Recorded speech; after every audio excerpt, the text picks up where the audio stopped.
part of our strategic philanthropy has been on women and children, and Northern Trust's 62-year relationship with Children's Home and Aid fits neatly in that.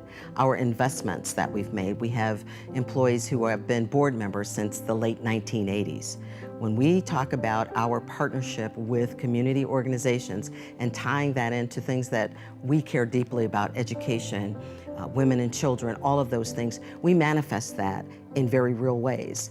Investments in the products or the services and capabilities that the organizations provide by bringing our talent, and we ask each of our executives and our employees how they want to be engaged, and then we put that talent forward and they bring with them not just their own intellectual capabilities but also Northern Trust resources. That's critically important to us, and so we are so proud to be a part of a relationship of over 5 decades with Children's Home and Aid Society, because we know the children definitely are our future, and the investments that we're making now in education, providing safe places for them to just be children.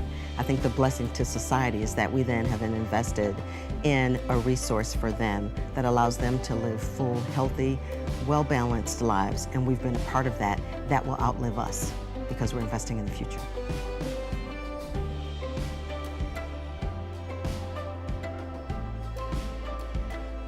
I grew up in Milwaukee, Wisconsin, and my mother was my first role model. My mother was resilient in ways that I think were amazing for the time. We did not grow up with a lot of money or a lot of resources, but she was able to instill in us the kind of courage, the self-esteem and the self-awareness that allowed us to be successful, if it's defined by titles, careers, and jobs, but to be successful as human beings, and to never allow our ego to take us anywhere that our character couldn't sustain us.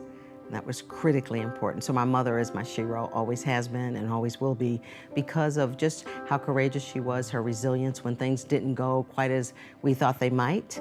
She was always able to say, think about this in a different way. When we couldn't take vacation, my mother would have magazines and show us pictures of places that existed in the world. And so I lived in the library because we couldn't travel as much as we'd like. So I went to the library and learned to read and develop vocabulary and just the dreaming and the visioning. And I always say to young people, if you can dream it, you can be it, but it's also the discipline that we need to take to achieve our biggest dreams.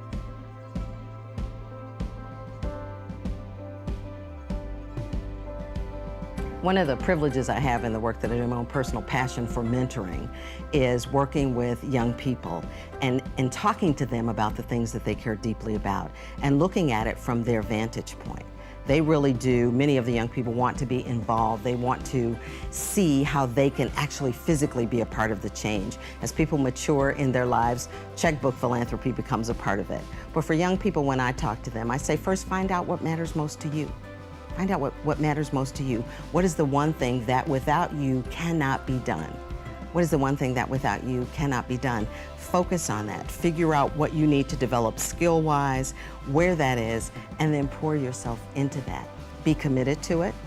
Understand what it might take in terms of time, talent, and treasure for you to support that. But also make sure that you have the indefatigable pursuit of knowing that you matter. My Girl Scout troop leader told me years ago when I was a Girl Scout, you matter. Don't let anyone tell you that you are what is the matter. And so I say to young people all the time, you matter, your voice matters. The opportunities, challenges, and crises that we see in the world, you are a part of that solution. Some young person is the cure for cancer. Some young person is going to create a way for us to identify where homelessness occurs and perhaps develop new ways of creating housing for people. I see that happening already. So use that intellectual power, the energy that you have to really drive that. And then as a collective, become a part of something that is bigger than yourself. And really then know that you are making all the difference.